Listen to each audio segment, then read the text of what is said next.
Howdy Beans, and welcome back to another exciting, weird, and possibly wonderful episode of the Howdy Beans podcast. I'm your host, Luke, the Lumberjack. Hope you're doing well. Hope you're all good, as per usual. Today, we're going to be looking at the 2022 comedy Abbott and Costello inspired weird and wonderful movie that is Hundreds of Beavers. I can't wait to talk about this film and get into more detail. But before I do, I gotta do a bit of housekeeping because I like to keep my house nice and clean, especially when I am infested with hundreds of beavers. So make sure that you follow me on X, formerly known as Twitter, at howdybeans_pod. If you listen to this on YouTube, don't forget to like, comment, and subscribe. And finally, if you listen to this on Spotify, on your mobile phone, don't forget to leave a 5-star rating and even follow me on there. As recording this, I've got 129 followers on Spotify. I'm really hoping to get 130. So if you haven't followed me yet and you love what you're hearing and you've heard before in the past, then please do give me a follow. I'll be much appreciated. So as I mentioned, we're going to be talking about 100 Beavers today. This film, I've only seen the trailer for it. But it looks absolutely bonkers. And as soon as I watched the trailer, I was like, this is me. This is a slice of me. This is kind of why I did the podcast. This is why I do what I do, because I love watching weird and wonderful and obscure movies that other people aren't looking at and talking about. So I had to do it. But before we get into sort of how I found out about this movie, I'm going to do a short and sweet movie synopsis. It is very, very short. So this is a synopsis of 100 Beavers. So a drunken Applejack salesman must go from zero to hero and become North America's greatest fur trapper by defeating hundreds of beavers. That is it. And that just sounds epic on its own. I do implore you, by the way, while you listen to this or pause this, to go and watch the trailer. It is the closest thing you'll get to a live-action Looney Tunes like comedy sort of thing. That's what it feels like. It feels very silly, very Looney Tunesy. It's in black and white, but it just looks brilliant. It looks absolutely brilliant. I was like, look, I've got to do it. I've got to look into this movie because it looks definitely a slice of me. How I found out about this film was actually quite weird. So I don't know if anybody who listens to this is a fan, but I'm a big fan of the Angry Joe show. He does a lot of movie reviews, and he's very well known for he's doing really angry reviews of video games. But every year he does like the top 10 best and worst movies and video games, and they were talking about the top 10 best movies of 2024. And as they were going down, he has two other co-hosts with him, Alex and Little Joe.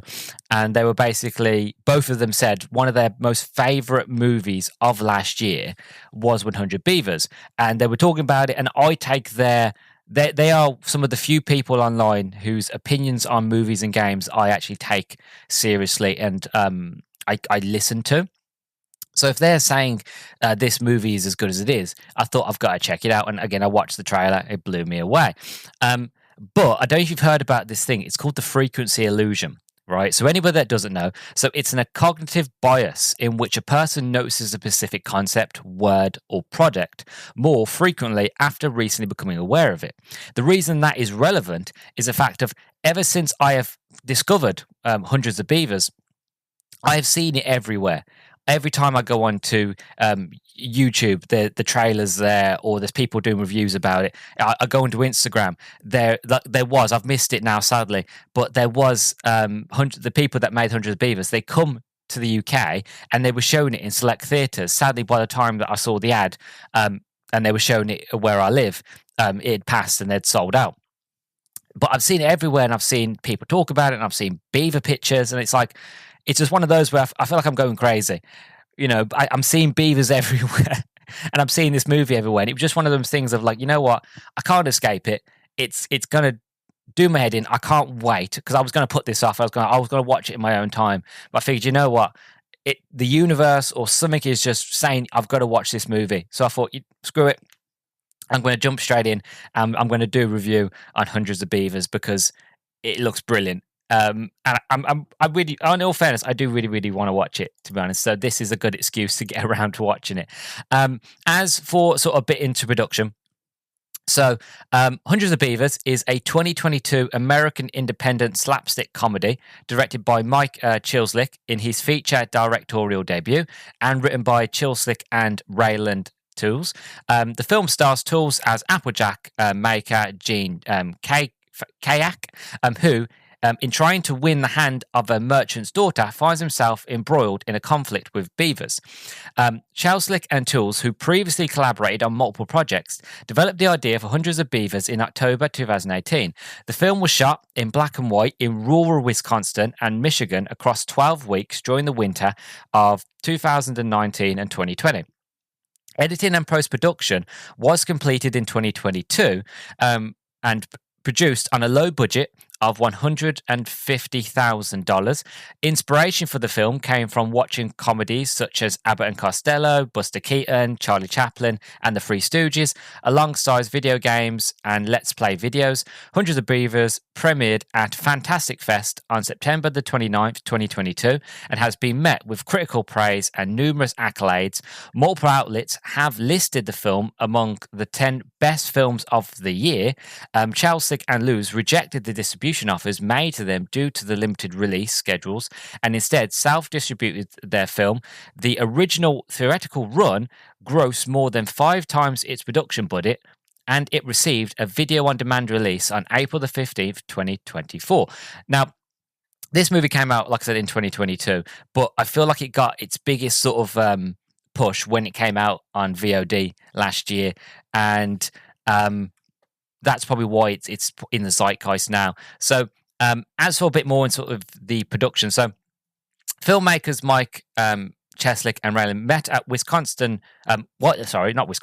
Whitefish Bay High School and came to collaborate on film projects. The duo made Lake Michigan Monster, a black and white film that cost $7,000 in 2018.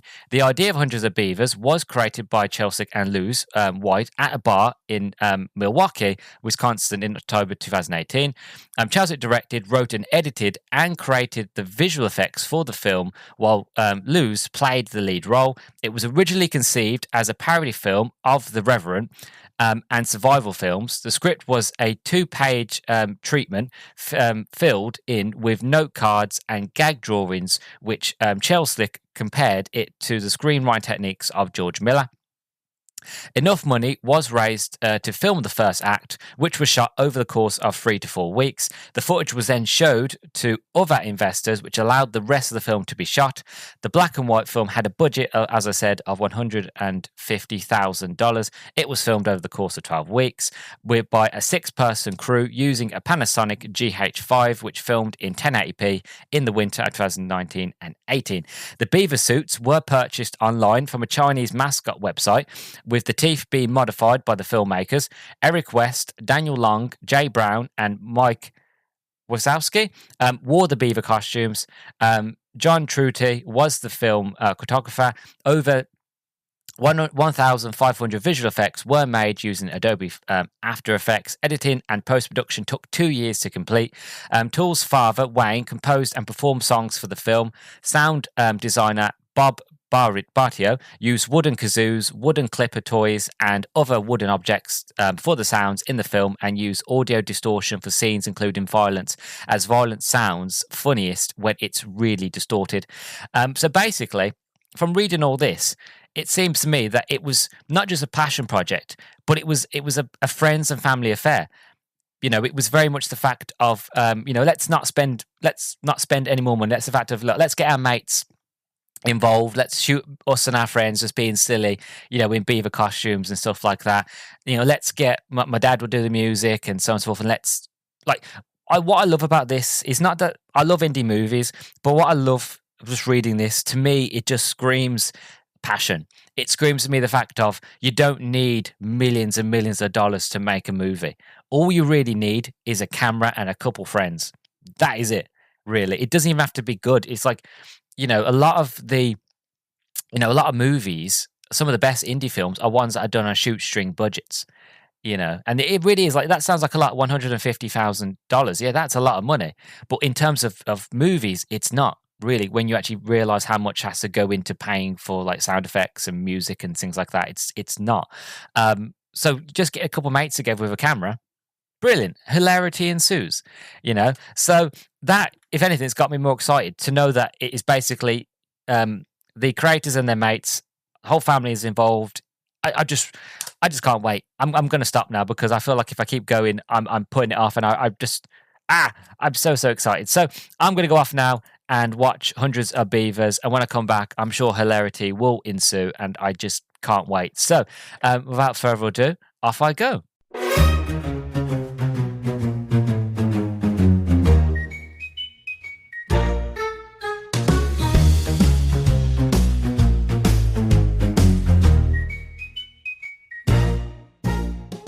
And welcome back, everybody. I'm just going to come out and say, this is not a bit, this is not a skit. I'm being genuinely honest and serious right now.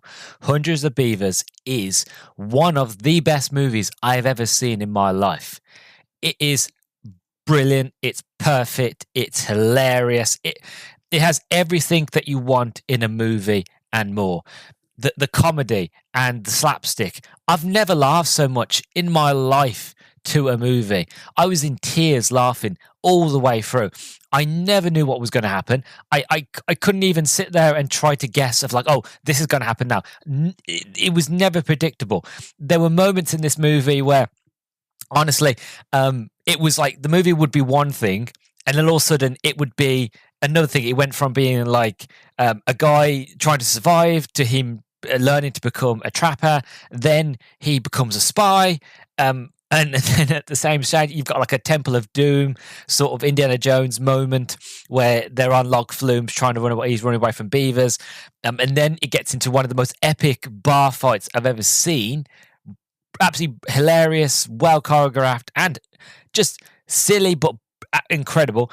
And I just, there were many moments where I just didn't know what was happening. I didn't know where it was going. I loved it. Like, this is generally, and this, I mean this as a compliment because I'm a huge fan of this director, but this feels like Wes Anderson. It feels like the most creative, bombastic, weird, strange movie ever, but it works. It's incredible.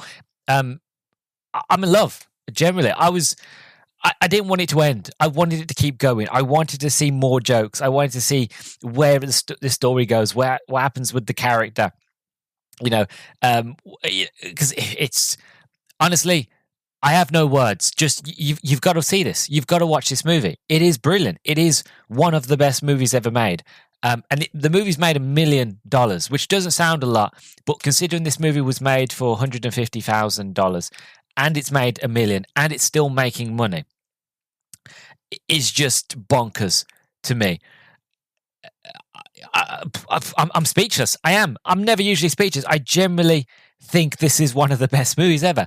And I don't even want to properly go into the story because I don't want to ruin it, but I'm going to try my best to kind of stay away from spoilers. But yeah, first impressions, blown away. It is, one of the best movies I've ever seen. It's funny. It's hilarious. It's clever. It's witty. Like, some of the jokes, you could think, they could go wheezy jokes. No, some of the jokes are generally smart and clever. And one of the best things about a joke is the fact if you don't see it coming. You see the setup, you see the potential gag or the potential end, but then you kind of really think, that's what it's going to be. And then you get completely sucked out of it and then something else happens and it's hilarious. I just fell in love. I really did. This movie is brilliant. It really is. And it's made me a fan. It's made me a fan of these guys. Like, they made another movie in 2018 called Lake Michigan Monster. And I want to watch that film now. I am a fan of this team, of this creative group of people. I want to see what more they can do. If they're going to keep making movies like this, I'm all here for it. So I want to watch Lake Michigan Monster. And anything that comes in the future, I'm all here for, because they just know how to make a brilliant film. And it just feels like Wes Anderson. When I first discovered him as a director and his movies, I was blown away because I had that feeling in my brain of like, this is what cinema can be. This is what you can do with a story. This is what you can do with the medium of movies. You didn't have to make what all the other movies are making. You could do your own thing. It didn't have to always make sense. It just had to be interesting. It had to be fun. The characters had to be um, just otherworldly, but also realistic. It's yeah, I'm getting those same sort of vibes, same sort of juice. And also reminds me, it's a little known movie that you wouldn't really know of, but it's another movie that I absolutely love and adore. And in the same vein as this one, another silent film, A Town Called Panic. Again, some people will know it. I doubt it, but that's another one that if you see that movie, you watch this, they feel exactly the same. In terms of just like you never know where it's going to go, you never know what's going to be the next step, but it's hilarity constantly, which is another that movie I do want to look at eventually down the line. But this one's just that good. Like first impressions, as you can tell, I'm speechless. I don't know what to say other than you have to watch it. You really, really do. As for the story, I'm going to try and steer away from spoilers because there's just like the trailer. Like sometimes when you watch a trailer, you think, oh, all the best bits are in the trailer. No, no, no, no, no. Everything in the trailer is brilliant and funny, but I was worried, oh, God, I've watched the trailer, all the best bits. I'm going to watch this film and I'm not going to laugh. No, no, no. There are more jokes in this film that I couldn't sit here all day and list them because there's that many of them, right? And each one of them works. So even if you watch the trailer, you haven't seen this film. You won't even understand what this movie is, to be honest. The film, so kind of trying to reel myself back in, right? Go to the back, proper review our sort of mindset, right? So the movie basically follows this bloke. He is an Apple Jack cider sort of salesman. It all goes wrong for him. His whole crop of his apple cider sort of vineyard gets burnt down, and the first kind of half of the movie is him learning how to survive. I don't know how the bloke didn't get frostbite, to be honest, because he's walking around with hardly anything on, and he's really failing at surviving. Really, like every time he tries to catch a bunny rabbit, the bunny rabbits just basically bully him, to be honest, because he can't do it. Like one of my favorite gags at the beginning with the bunnies is the fact of he's trying his best to lure these bunnies, and he's trying everything. He's absolutely failing. And then he gets this he gets loads of snow, and he makes it into this giant little sort of bunny snowman with like big breasts and things like that. And then the one bunny goes over, but it doesn't work because again it's a snowman. He's so he thinks of it again, and then the next scene he's made two of them with again two female bunnies this time with big breasts, but they're both holding bras. And then it's an hilarious gag because you don't see it coming, and then when you see it, it's hilarious. The two rabbits side by side, walking. They both turn. They see these these snow bunnies naked, and straight away they go from being standing next to each other to standing in front of sort of each other, holding hands, both looking, and then they walk away. And there's this moment with the lumberjack. Again, this movie is completely silent. It's a silent film all the way through. And the guy just looks and goes, "Oh," and it's like that very sort of like progressive thing. Because obviously they're both lovers, these two rabbits, so they're not interested. They just keep walking. And I burst out laughing. I thought that was hilarious because like you had the trapper just sitting there going, "Yeah, all right, fair enough," sort of thing. And as the story goes on, he kind of gets better at like trapping and killing the animals, and they're very creative. Each kill, I know it sounds a bit gruesome, but each kill is brilliantly done, and it's hilarious. And like that these are men, adults in costumes, right, running around in the snow in Michigan, right? That's what's happening. But honestly, the veil gets dropped. It's like across your eyes, and you just forget that these are men in suits, that you start to believe that they're animals. I know it sounds absolutely bonkers, but it's true. You forget they're people in suits. You just see them as like giant anthropomorphic versions of animals, and they're just picking on this bloke, but he gets his own back. But at the same stage, he's still a bit of a failure at times. He gets things wrong, but each time it's just funny. And as he gets better at it, He gets a lot more sort of smarter, and then he goes from being a survivalist to a trapper, and he starts to figure out how to best trap animals and things like that. And again, I don't want to spoil certain things because there's a lot of gags in this that are hilarious. And then he finds this merchant that if he can give certain pelts, like beaver pelts or squirrels or rabbits and that sort of thing, he will get like, rope, or he will get traps, and he'll get a gun and things like that. So it's kind of like a game in that stage, how he's going out, he's hunting so many like beavers or whatever, he's giving them back and he's getting rope. And then you're like, okay, what does he do with the rope? And then there's like loads of gags of him doing things with this rope and doing things with these traps and things like that, and him getting stuck and learning as it goes on. And again, I don't really want to spoil it. Again, I keep failing spoilers because like there is so many things I could talk about that would just ruin it. I don't want to ruin gags. That's the whole point of this film. It's just gags, so I don't want to ruin some of the best bits. One of my favorite things as well is that as he's sort of learning as well, as he's getting better at trapping these animals, you've got these two beavers and they're dressed up as Holmes and Watson, like Sherlock Holmes and Watson.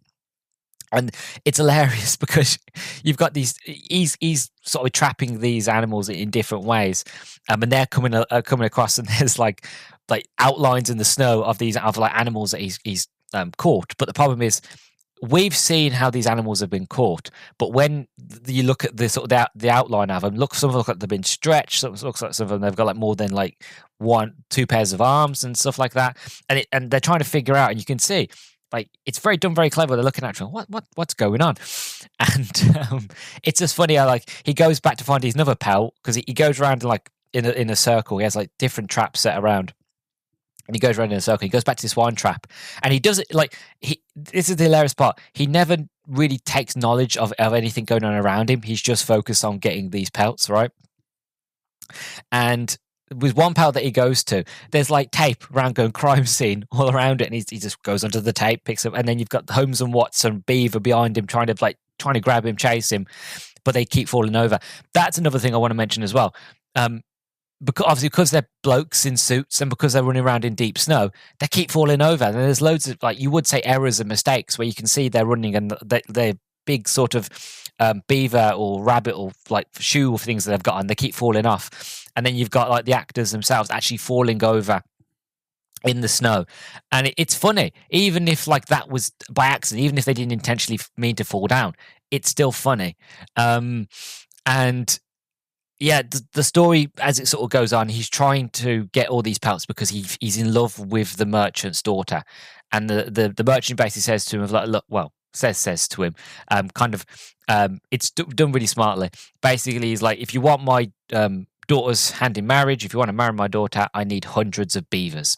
And this is where he goes on his adventure to kill and capture and get the bodies of hundreds of beavers. And I'm not going to say what happens after that because this is when it starts to get so clever and so bonkers, and where I just generally did not see it coming. I had a huge smile on my face. I was laughing. It was the most bonkers, silly. I don't want to use the word stupid because I feel like if I use the word stupid, it will really come across as negative because I don't want it to be, because there's nothing about this movie that's negative, but it's very comedic. It's very silly. It's one of those where it's like, this is so brilliantly clever. It shouldn't work, but it does, and I love that. And as I mentioned, it's a silent film. Like there's not really any dialogue. There's only like grunts and and like when he's in pain, he's screaming and things like that. But there's never any real words. It is mostly all told through body language. It's told through visuals and visual gags, and it's done so well that even though I don't know what he's saying, I know what he's thinking. I can understand what's being said in the scene. I was never lost. I was never confused.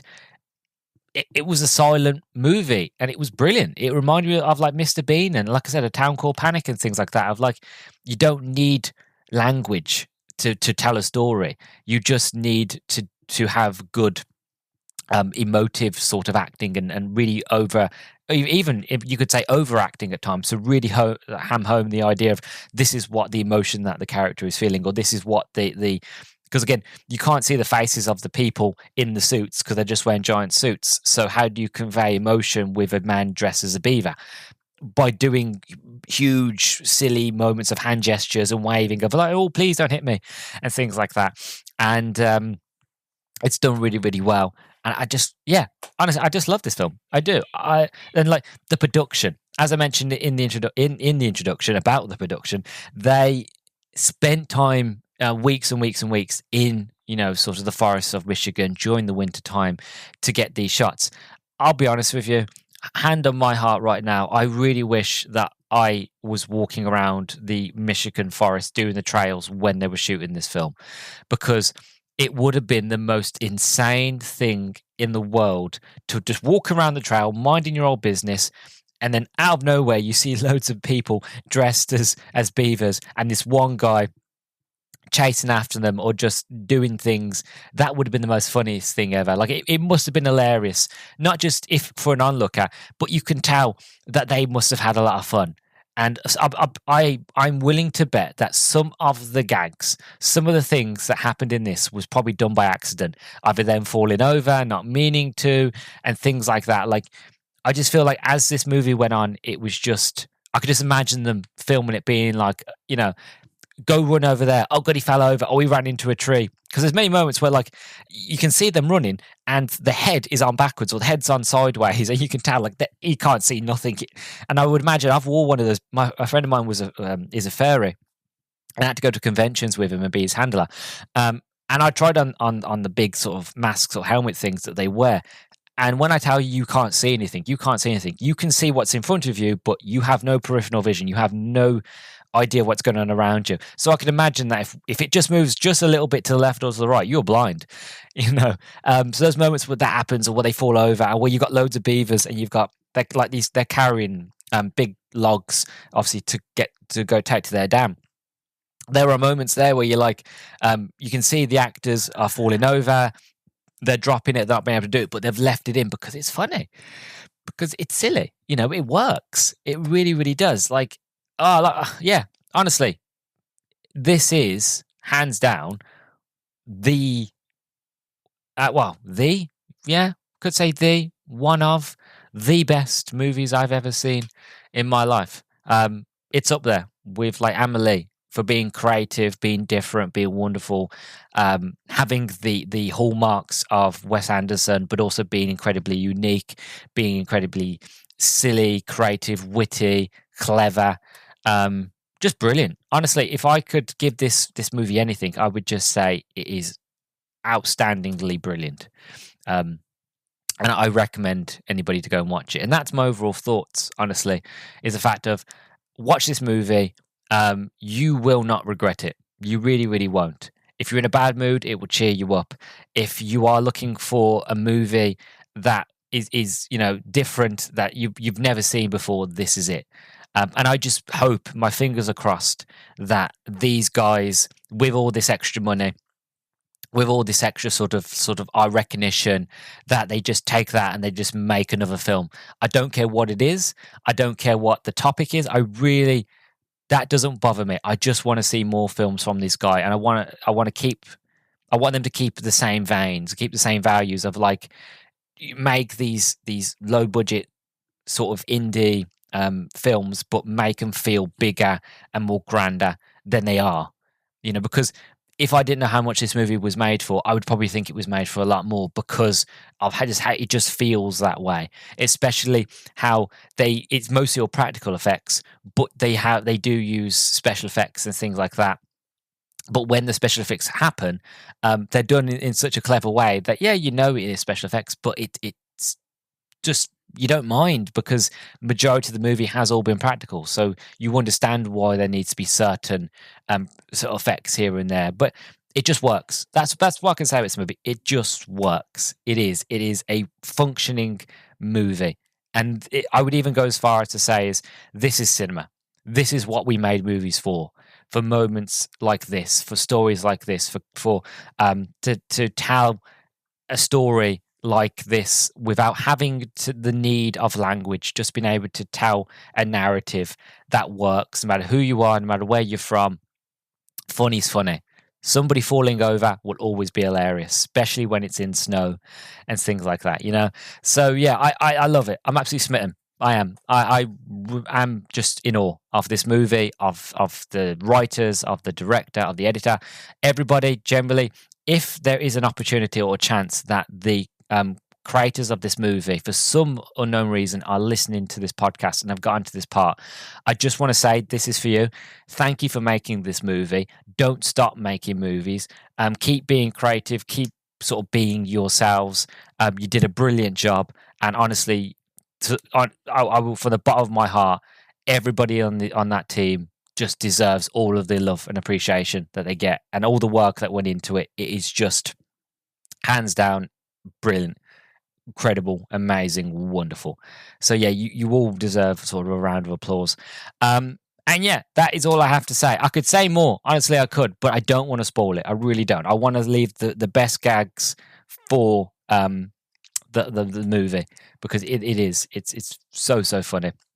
So yeah, so that has been my thoughts on Hundreds of Beavers, the most brilliant, best movie I've ever seen in my life. Hope you all liked it. Hope you all enjoyed it. If you want to see more sort of reviews from me, please do then follow me on Spotify, or if you listen to this on YouTube, don't forget to subscribe. And again, if you enjoyed this episode, please leave a like and drop a comment down below. I'd love to hear your feedback. And again, you can leave a comment if you're listening on Spotify as well. Right underneath the episode, there's a little comment bubble. Put your comment there, and then let me know what you thought. So yeah, so I've been your host, Luke, the Beaver Trapper. Hope you all liked it. Hope you all enjoyed it. Thank you very much for listening to the Howdy Beans podcast, and I will catch you all in the next one. Bye bye.